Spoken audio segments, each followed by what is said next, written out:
Welcome to the Nightlight Christian Adoption Agency, home to the Snowflake Program. The Snowflake Program is an embryo adoption program that allows people who have embryos in frozen storage to offer those embryos to another couple for adoption. When a couple chooses to freeze their embryos, they're stored in cryotanks like these. There's no limit on how long an embryo can be frozen. Some have even been stored for more than 15 years and still resulted in successful pregnancies.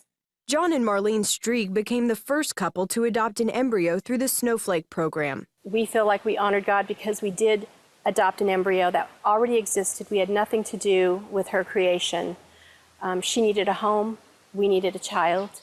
3 adopted embryos were transferred to Marlene on April 11, 1998. On December 31st, Hannah was born. When I saw her, I just thought that she was the most beautiful baby I'd ever seen. Now a healthy and happy 15-year-old, Hannah learned about her unique story at an early age.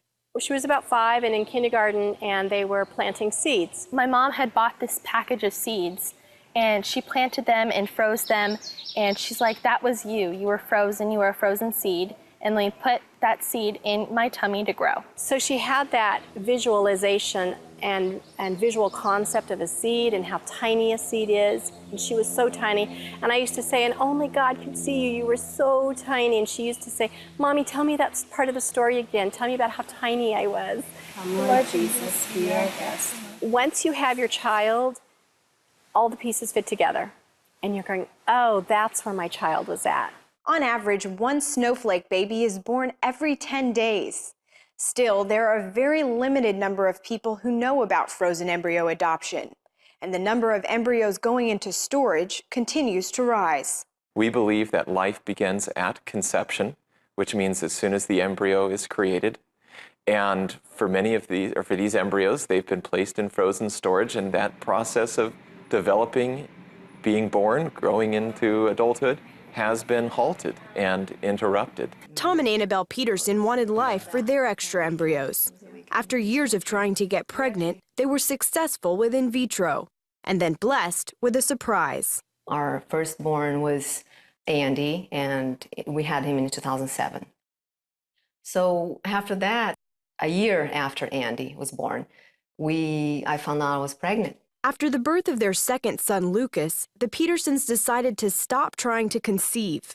But God had other plans. So a year later, after Lucas was born, I found out I was pregnant with Louisa. So in 4 years, we had 3 kids. Still, 6 of Tom and Annabelle's embryos remained frozen. After much individual prayer, they decided together to donate those embryos for adoption. It would break my heart knowing that I was giving up on the child and letting go of the child, and it broke my heart. But then I realized, and it just came to me, is that that's my selfishness. It's almost like I heard a voice, or call it a conscious thought, or God speaking to me, they're not yours, Annabelle. And that thought just came to my heart, and it just gave me such peace. God matched Tom and Annabelle's donated embryos with parents that could give them life. Meet Amos. He's biologically the Petersons, but his parents are Bert and Karina. They're just wonderful people. Oh my goodness, they're so happy, and just seeing them with that child and just knowing what they're experiencing, and it's just beautiful. Amos's parents agreed to an open adoption, so Tom and Annabelle are able to watch as he grows. You have so much joy and so much peace from your decision, but is there still some pain?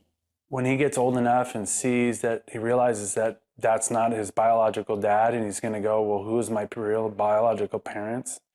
And if he has this thought that, like, his parents don't love him, didn't love him, and they gave him up, it's like, I think about that, I'm like, it's so far from the truth.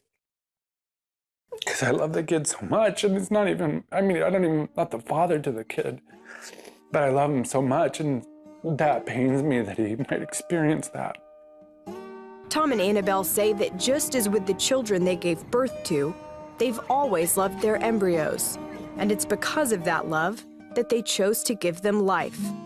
Caitlin Burke, CBN News, San Diego, California.